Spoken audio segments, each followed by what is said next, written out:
primera semana de guardia de mi marido después de terminar su entrenamiento como policía, y ese era su primer turno de madrugada. Normalmente regresaba a casa cerca de las 2, pero esa noche no volvió.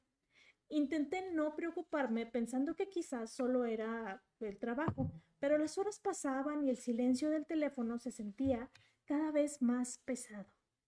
A las 10 de la mañana finalmente habían acudido a una llamada por violencia en un bloque de departamentos antiguo.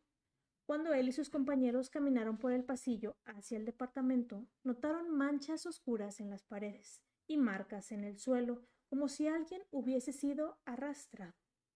El aire olía a humedad y algo como metal. Dijo que se sentía que el pasillo era más largo de lo que parecía ser desde afuera.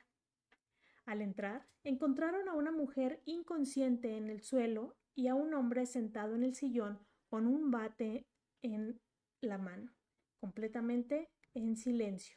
Miraba hacia un punto fijo de la pared como si no notara que había gente a su alrededor.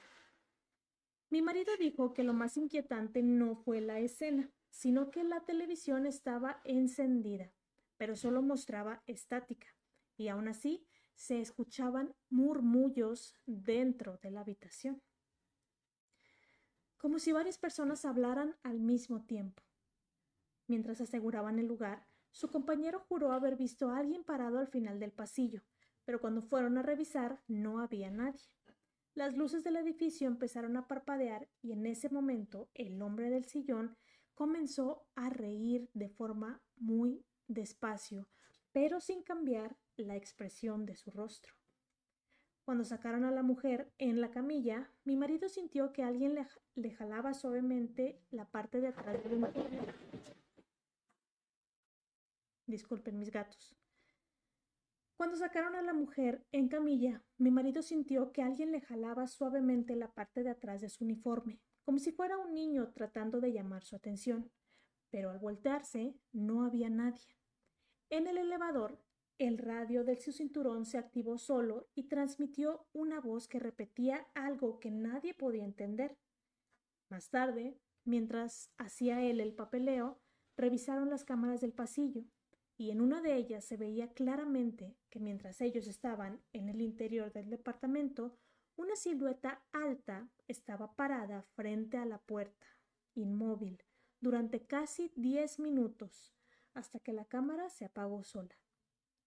Mi marido dice que lo peor fue que al irse del edificio, al salir, sintió como un frío muy fuerte en la espalda y escuchó cerca de su oído que alguien respiraba de forma lenta. Se giró pensando que tal vez era su compañero, pero él estaba a pasos de distancia. Desde ese turno, evita pasar por ese barrio de noche, porque él asegura que a veces, cuando patrulla cerca, su radio se vuelve a encender sola y se escucha ese mismo murmullo, como si alguien estuviera intentando hablar desde algún otro lugar.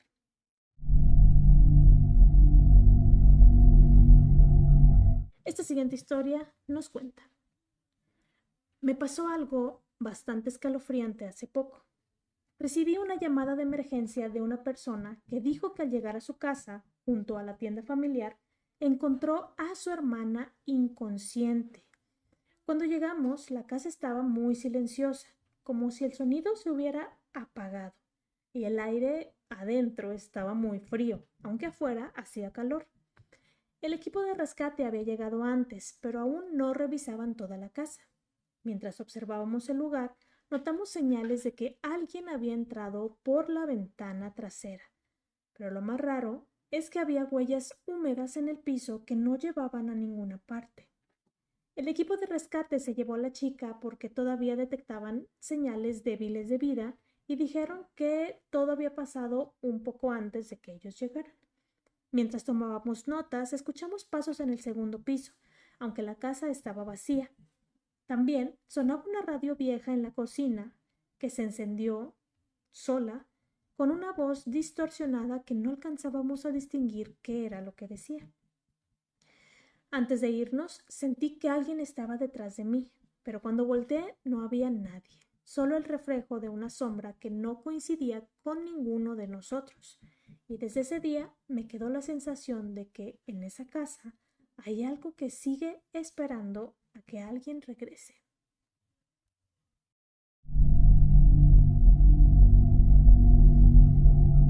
Continuando con la siguiente historia, esta nos platica.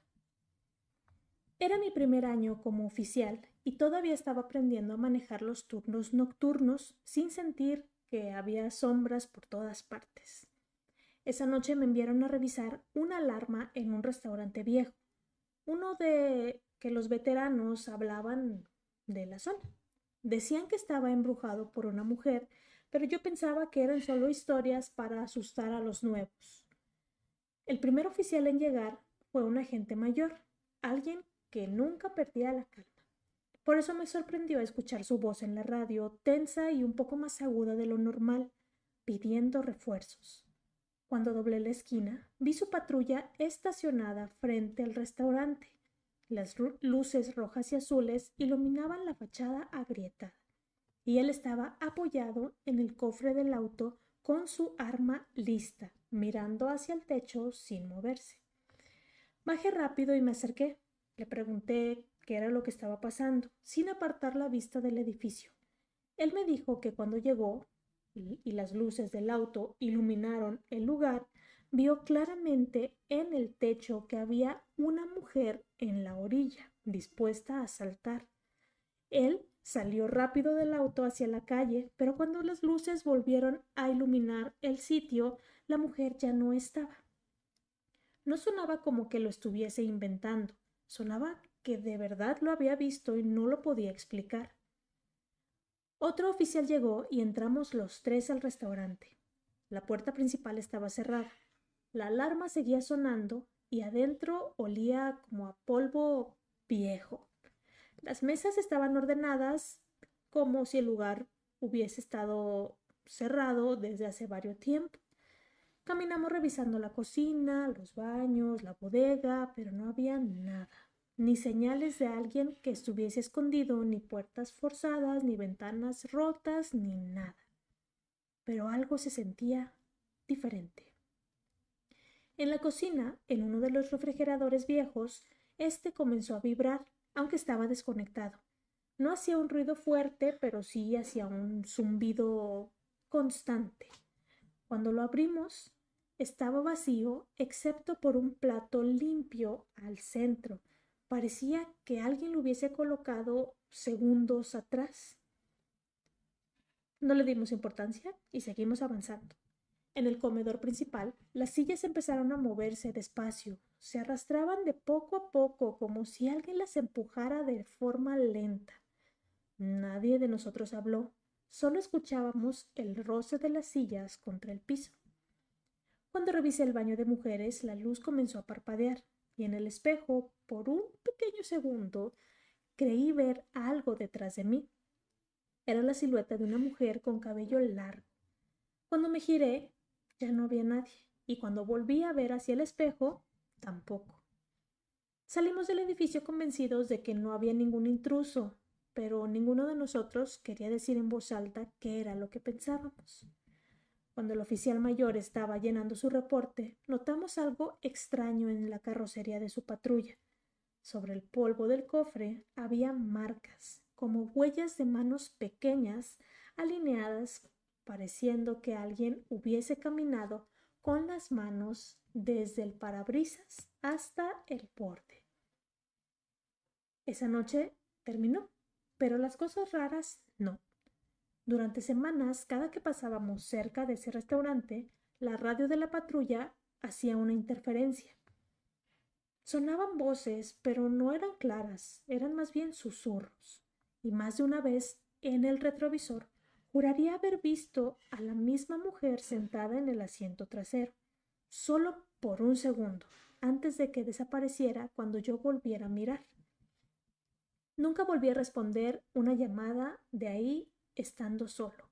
Y a veces, cuando estoy detenido en un semáforo de madrugada, siento como si alguien caminara alrededor del auto, despacio, esperando a que yo lo mire para volver a desaparecer.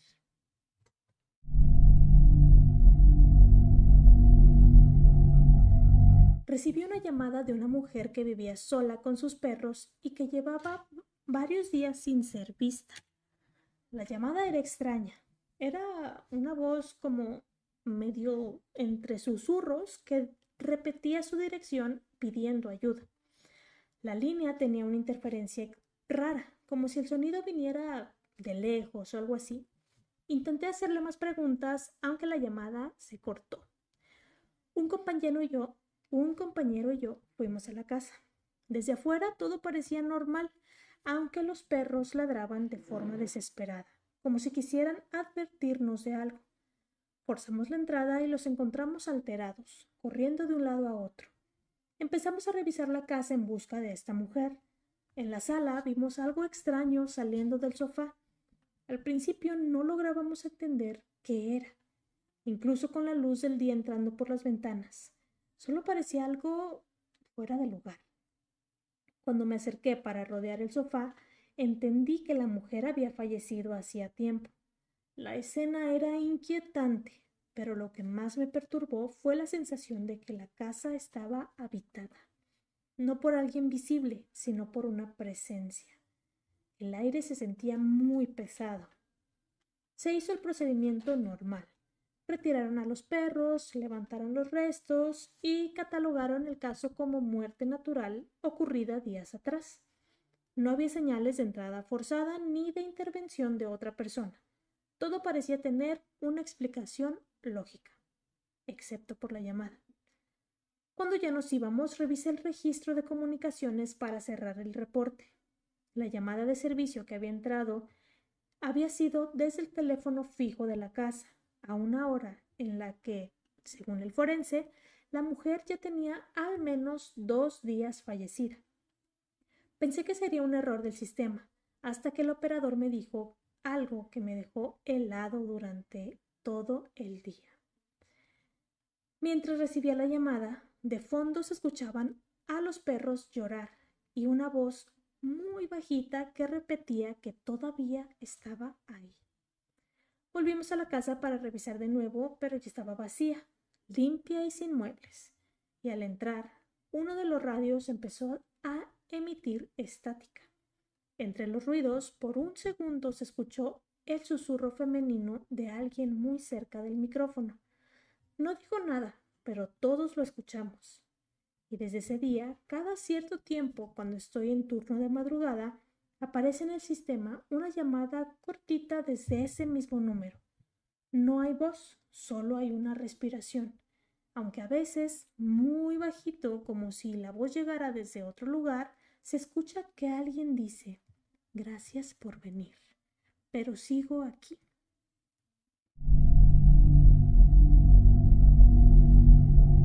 Esa historia dice: he visto muchas cosas en mi carrera, cosas que harían dudar a cualquier ciudadano con cordura, desde ser enviado a perseguir un ovni hasta responder llamadas de fantasmas. Pero lo más inusual que me ocurrió fue presenciado por varios oficiales y un operador. Una noche habían detenido a un hombre por violencia doméstica, y como era un poco revoltoso, el sargento y otro patrullero se unieron a mí para ficharlo. Estábamos fichando al señor cuando me asomé a la celda número 1. Ahí había un hombre con el cabello corto, gafas y una camiseta blanca. Nos miraba a los ojos fijamente. Lo ignoré porque no quería empezar a golpear la ventana exigiendo una llamada o algo así. Así que terminé el proceso. Registré al señor en su celda y pasamos por la celda número 1. El tipo de la celda se quedó ahí parado, sin decir ni una sola palabra ni moverse. Todos salimos del registro y seguimos con nuestros asuntos. Un rato después, el sargento me pidió que revisara la documentación de los presos para ver si alguno ya estaba listo para ser trasladado a la cárcel del condado. Tomé la documentación y entré al registro para hacer un recuento, pero la celda número 1 estaba vacía. Entré en pánico y se lo dije al sargento, quien también se le hizo algo muy raro. Entre él y yo comenzamos a a llamar a los detectives para ver si habían movido al tipo de la celda número 1 o lo habían liberado o qué había pasado. Todos dijeron que no habían entrado al registro en absoluto, no habían llevado a nadie a la celda número 1. Luego revisé en la computadora y la documentación de nuevo y el recuento era correcto. Efectivamente, nadie había ingresado en esa celda. Fuimos a la oficina de despacho a revisar el video de vigilancia para el fichaje. Rebobinamos la grabación hasta donde se me ve fichando al prisionero. Avanzamos rápidamente hasta el punto en el video donde todos salimos, y en cuanto pasamos por la puerta, el tipo de la celda número 1 ya no estaba ahí. Créanme, todos estábamos asustados. Cuando intentamos transferir el video a un DVD o a una memoria USB, el tipo de la celda no aparecía por ninguna parte. Todos oímos y veíamos cosas de vez en Todos oímos y vemos cosas de vez en cuando, y se puede ver a los prisioneros en el tanque de desintoxicación hablando con alguien en dirección a la celda número 1, aunque esta casi siempre está vacía. Hasta el día de hoy, me da miedo ir solo al fichaje. Y la historia es de Marco Castillo.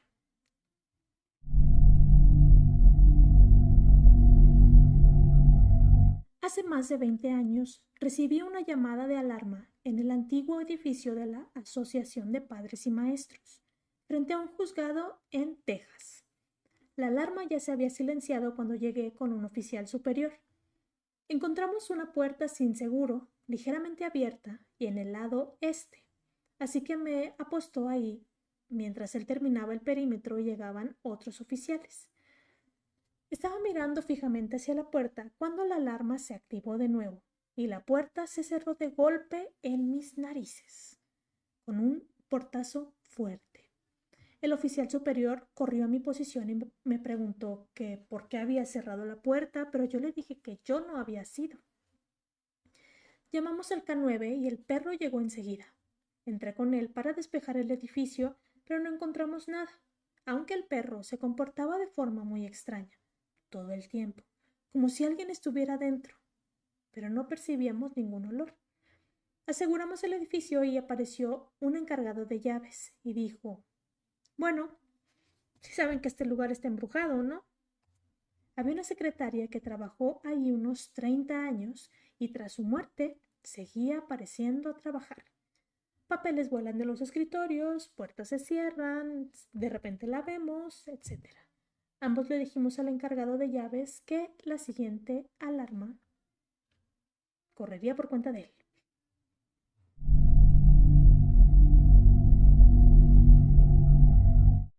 Trabajaba en nuestra cárcel y mientras hacía mi turno de vigilancia me dirigía a la enfermería. Ahí oía 2 personas que conversaban. Pensé que eran 2 reclusos en una celda. Fui a la primer celda, pero no tenía nombre de nadie. Así que no miré hacia adentro. Fui a la siguiente y ahí sí había un nombre de una persona. Abrí la trampilla para mirar y ahí estaba efectivamente el hombre sentado adentro.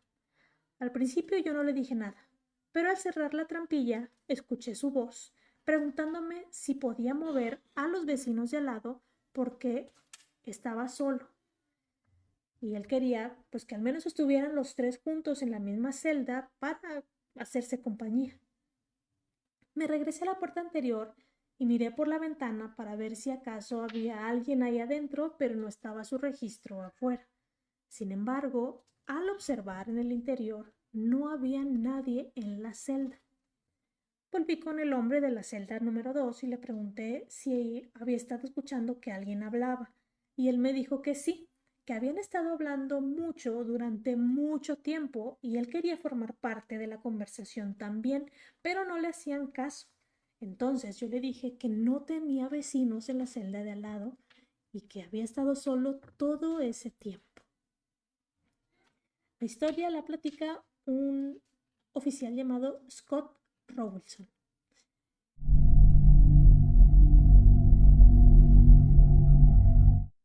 Trabajé en seguridad en un centro médico después de jubilarme. Abrí el lugar en la mañana a las 5. y al pasar por un rincón vi por un pequeño instante a un niño de unos 9 años con el cabello alborotado y una camisa de rayas. Estaba sentado en un banco y luego desapareció. En fin, por vergüenza no se lo conté a nadie. Trabajaban conmigo 8 detectives jubilados, y un día, mientras conversaba con uno de ellos, muy avergonzado, él me preguntó si alguna vez yo había visto algo extraño o fuera de lugar al abrir por la mañana. Cuando le pregunté que por qué, él me dijo que había visto a un niño con una camisa a rayas sentado en un banco que desaparecía de repente, el niño, en el mismo lugar donde yo también lo había visto. Otras cosas que ocurrieron fueron que las cafeteras se volcaban y que se escuchaban pasos a altas horas de la noche antes de cerrar. Más tarde descubrí que ese centro médico estaba ubicado junto al cementerio más embrujado de Staten Island. La historia la platica Buddy Smith.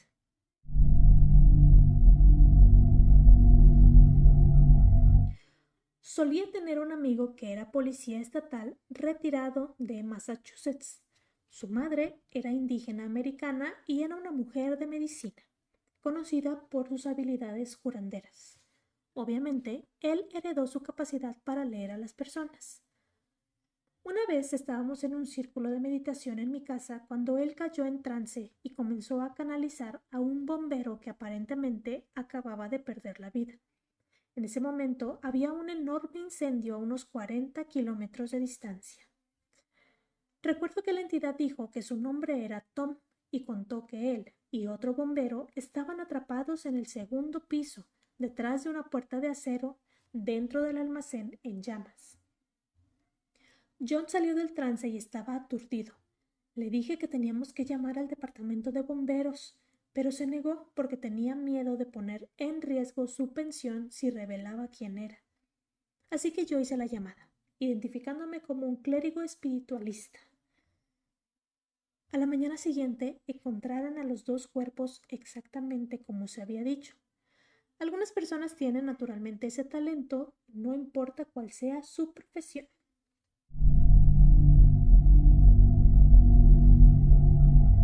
Una de nuestras llamadas habituales era una señora de unos 80 años. Cuando no tomaba su medicina, alucinaba y veía niños en su casa. Nos llamaba para avisarnos que estaban moviendo sus pertenencias, haciendo ruido, etc. He estado en su casa en varias ocasiones atendiendo esas llamadas, pero en aquella ocasión estábamos hablando con ella en el comedor y se enfadaba porque ella podía ver a los niños, pero yo no. Me miró con voz preocupada y me dijo, ¿qué es que no lo ves?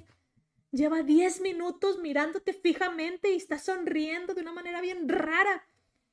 Mientras decía esto, la señora señalaba un punto a 1,5 metros de mí. Yo sé que fue por alucinación, pero por la forma en la que ella hablaba con tanta preocupación, parecía que era real. Fin.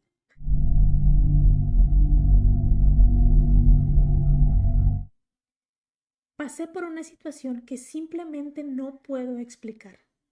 Soy un oficial de policía de Brasil y durante un motín hace un tiempo en una penitenciaría con casi 30 reclusos fueron asesinados.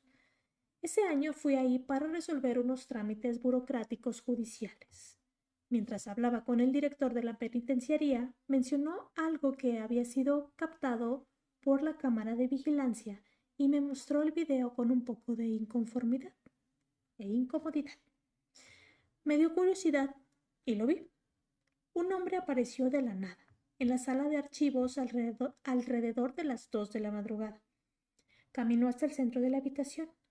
Empezó a reír de forma compulsiva y luego salió del lugar. Entonces el director de la penitenciaría me preguntó qué era lo que yo veía de malo. Le dije que la seguridad estaba comprometida.